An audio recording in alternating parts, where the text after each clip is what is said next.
ഓം ശ്രീ ഗുരുഭ്യോ നമ. ദർശന സമയം. 90 കഴിഞ്ഞ ഒരാൾ അമ്മയ്ക്കരിയിലെത്തി. അമ്മ അദ്ദേഹത്തെ ആശ്ലേഷിച്ചു, പ്രേമപൂർവ്വം കടാക്ഷിച്ചു. അദ്ദേഹം പറഞ്ഞു, അമ്മേ, എന്തെങ്കിലും ആവശ്യമുണ്ടെങ്കിൽ എന്നോട് പറയണേ. എൻ്റെ അച്ഛൻ വലിയൊരു രാഷ്ട്രീയക്കാരൻ്റെ പ്രധാന പാചകക്കാരനായിരുന്നു. എന്തെങ്കിലും ആവശ്യമുണ്ടെങ്കിൽ അമ്മ പറയണം, ഞാൻ അദ്ദേഹത്തോട് പറയാം. വേണ്ടതെല്ലാം അദ്ദേഹം ചെയ്തു തരും.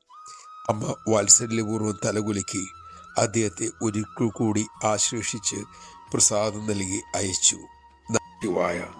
90 കഴിഞ്ഞ അദ്ദേഹത്തിൻ്റെ പിതാവും അധികാരമുള്ള ആ രാഷ്ട്രീയക്കാരനും എന്നേ മൺമറഞ്ഞു പോയിരുന്നു.